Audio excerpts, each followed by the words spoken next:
Mock poll कितने देर पहले करेंगे? 90 मिनट, 90 मिनट पहले हम मॉक पोल शुरू करेंगे। जी हाँ, पहले 60 मिनट पहले करते थे, अब 90 मिनट पहले हम मॉक पोल शुरू करना है हमें। लेकिन मॉक पोल शुरू करने के लिए क्या करना है? मॉक पोल शुरू करने से पहले हमें कनेक्शन करना है। तो कनेक्शन कैसे करना है ये आपको बड़े आसान तरीके से हम बताते हैं। कनेक्शन करने के लिए सबसे पहले आप यहाँ पे वीवीपैट का ये पोर्शन कनेक्टर कंपार्टमेंट खोलेंगे और यहाँ पे आप देखेंगे एक PU इंटरफेस लिखा हुआ है। PU इंटरफेस मेरी उंगली के पास, यहाँ एक तरफ रेड है, एक तरफ ब्लैक है। PU का मतलब होता है पैलेट यूनिट। पैलेट यूनिट ये है। अब हम क्या करेंगे? पैलेट यूनिट का कनेक्टर यहाँ से, ये पैलेट यूनिट का कनेक्टर है, इसमें इसको बीच से पकड़ेंगे, ध्यान रखिएगा, बीच से पकड़ेंगे और लाल की तरफ लाल और काला की तरफ काला लगा के यहाँ पे मिला के ये इसको दबाएंगे और क्लिक की आएगी, डबल क्लिक की आवाज आएगी, इसका मतलब ये लग गया। पैलेट यूनिट का कनेक्शन वीवीपैट से हो गया। अब हमारे पास क्या बचा? हमारे पास वीवीपैट का ये केबल बचा, इसका एक कनेक्टर बचा है और वीवीपैट का कनेक्शन हम कंट्रोल यूनिट से करेंगे। इसमें भी ये 9 पिन की कनेक्टर बोलते हैं इसको बीच से पकड़ेंगे और कंट्रोल यूनिट पे ये इंटरफेस दिया हुआ है, लाल की तरफ लाल और काला की तरफ काला लगा के ये डबल क्लिक करेंगे और ये लग गया। ये हमारा कनेक्शन हो गया। ध्यान रखने वाली बात ये है कि मॉक पोल हम जैसे वास्तविक मतदान होता है उस दशा में करेंगे। वोटिंग कंपार्टमेंट में बैलेट यूनिट और वीवीपैट रखेंगे और कंट्रोल यूनिट पीठासीन अधिकारी या PU3 के पास रखेंगे। एक्चुअल कंडीशन में ये दोनों वोटिंग कंपार्टमेंट में ऐसे रखेंगे जैसे वास्तविक मतदान होता है। अब हमारी मशीन रेडी है, कनेक्शन पूरा हो चुका है। ये सारी प्रक्रिया करने से पहले और ऑन करने से पहले, ऑन कहाँ से मशीन देखिए होती है, स्टील की जो स्विच है यहाँ से ऑन होती है, लेकिन यहाँ ऑन करने से पहले सबसे पहले PU के लॉक वाली जो नॉब है, जो ट्रांसपोर्टेशन नॉब है, इसको वर्किंग मोड में लाएंगे, इसको घड़ी की दिशा में खड़ा करेंगे। सबसे पहले इसको ऑन करेंगे, ये ऑन हो गया। अब इसको मशीन को EVM को ऑन करेंगे। ऑन कहाँ से करेंगे? जैसा मैंने पहले बताया, स्टील की स्विच से ऑन करेंगे। ऑन करने के बाद EVM इज ऑन और ऑन करते ही यहाँ से 7 पोस्ट स्लिप, ये टेस्टिंग स्लिप्स होती है सेंसर्स के बारे में, ये हमेशा जब भी मशीन ऑन करेंगे 7 टेस्ट स्लिप निकलती है और ये नॉट टू बी काउंटेड इस पे लिखा रहेगा, ये गिनती करने के लिए नहीं होती है।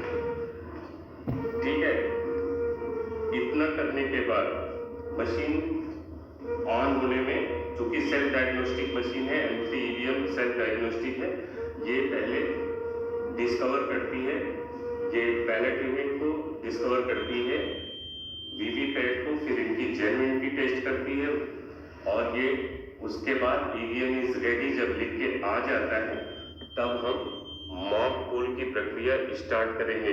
जब तक ये ऑन होता है 2 बातें बहुत जरूरी बता दें आपको। मशीन जब तक ये अपना डिस्कवर कर रही है, ये परसेंटेज, बैटरी परसेंटेज सब बताएगी, डिस्कवर करेगी। सबसे पहला काम हम इसमें इसको खाली दिखाएंगे। ये कंपार्टमेंट हम पोलिंग एजेंट्स को दिखाएंगे कि इसमें कुछ भी नहीं है, ये खाली है, नहीं है, ये दिखाना है। कंट्रोल यूनिट में आप देख सकते हैं क्लोज, रिजल्ट और क्लियर 3 बटन है। चौथी प्रिंट बटन से हमारा कोई मतलब नहीं है। पीठासीन अधिकारी के काम का सिर्फ क्लोज, रिजल्ट और क्लियर है।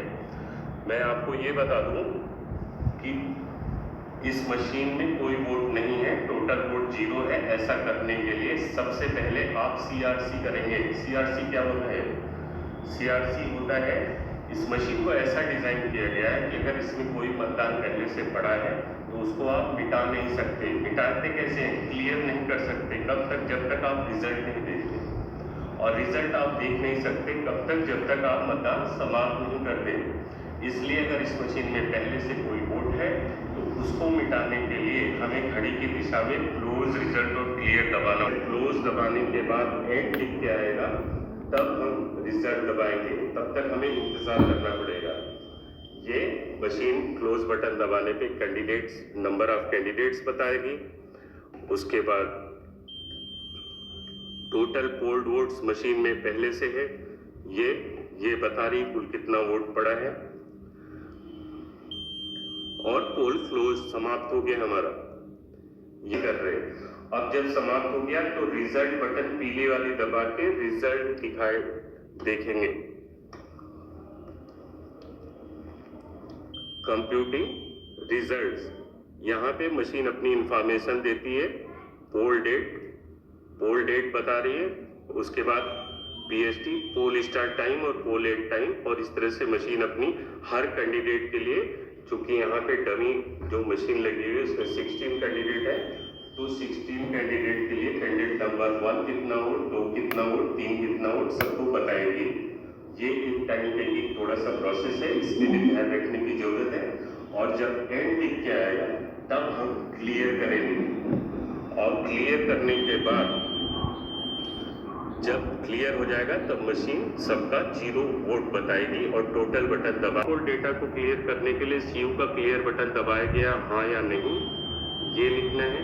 मॉक पोल के बाद वीवीपैट के ड्रॉप बॉक्स से सभी पर्चियां निकाली गई हैं, तो कहीं कोई दिक्कत नहीं आएगी, जिसकी वजह से कोई ना कोई कहीं ना कहीं ये दिक्कत आ जाती थी कि लोग क्लियर करना भूल जाते थे। और आगे से पहले ये टोटल बटन दबा के यहाँ पे कैंडिडेट्स के पोलिंग एजेंट्स को 0 वोट इसमें है, ये दिखाएंगे। आप देखिए मशीन इंफॉर्मेशन दे रही है यहाँ पे। और ये कैंडिडेट 16 है और आगे जाके ये फिर अभी टोटल पोल्ड वोट्स 0, मशीन में कोई वोट नहीं है, ऐसा दिखाएगी। ये इंपॉर्टेंट है, टोटल पोल्ड वोट्स 0। ये दिखाने के बाद बारी बारी से 50 वोट डाले जाने हैं। 50 वोट डाले जाने कंट्रोल यूनिट में, एक भी वोट नहीं है ऐसा दिखा दिया हमने। इस ड्रॉप बॉक्स में कोई वोट नहीं है, ये पोलिंग एजेंट्स को दिखा दिया। अब बारी बारी से यहाँ से जब परमिशन देंगे पीठासीन अधिकारी, बैलेट बटन जैसे ही दबाएंगे वोट देने के लिए यहाँ से परमिशन देंगे, उसी समय क्या होगा, जब यहाँ पे बैलेट बटन दबाएंगे ये कंट्रोल यूनिट का बिजी लैंप जल गया, उसी समय कंट्रोल यूनिट का ये रेडी लैंप जल गया, आप देख सकते हैं ग्रीन कलर का। अब पोलिंग एजेंट कोई भी बटन, नीली बटन जब तक नहीं दबाएंगे जलता रहेगा। जैसे ही नीली बटन दबाई जाएगी ये लाइट रेडी लैंप बुझ जाएगा और ये एरो रेड कलर का, जो भी नीली बटन दबाएंगे एरो जलेगा। आप ध्यान दीजिएगा, ये रेडी लैंप बुझ गया, यहाँ पे जल गया। उसी समय 7 सेकंड के लिए जिस कैंडिडेट के आगे नीली बटन दबाई गई है उसका नाम, चुनाव चिन्ह और क्रमांक 7 सेकंड के लिए मतदाता को दिखेगा और एक लंबी टीप आएगी और एक वोट पड़ जाएगा और बिजी लैंप बुझ जाएगा। फिर से दिखाता हूँ दूसरा वोट। इसी तरह दूसरे कैंडिडेट के लिए दूसरा पोल, यहाँ पे बैलेट यूनिट से परमिशन दिया, ये बिजी लैंप जल गया, यहाँ पे रेडी लैंप जल गया और किसी और कैंडिडेट पोलिंग एजेंट ने ये बटन दबाया, अगर उसी समय एरो जल गया, यहाँ पे 7 सेकंड के लिए कैंडिडेट का नाम, चुनाव चिन्ह और क्रमांक दिखा और ये पर्ची गिर गई। ये प्रक्रिया चल में डाले जाने के बाद इसका रिजल्ट दिखाना है। रिजल्ट दिखाने के लिए हम सबसे पहले क्या करना होगा, फिर से वो मतदान 50 वोट का समाप्त करना होगा और उसके पहले हम चाहें तो टोटल बटन दबा के दिखा देंगे कुल 50 वोट या जितने वोट पड़े हैं वो यहाँ पे दिखेगा टोटल वोट। फिर वो मतदान हम समाप्त करेंगे और वोट डालते वक्त वैसे भी पोलिंग एजेंट्स लिखते रहते हैं, हमारे मतदान कर्मी भी लिखते रहेंगे। तो ये मतदान हम समाप्त करेंगे क्लोज बटन दबा के।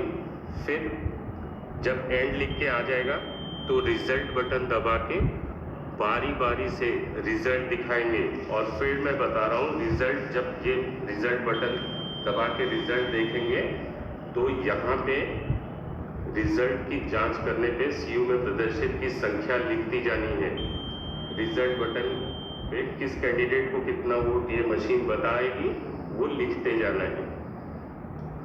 ठीक है, ये रिजल्ट लिख लिया, ये मशीन अपनी प्रक्रिया चल रही है। उसके बाद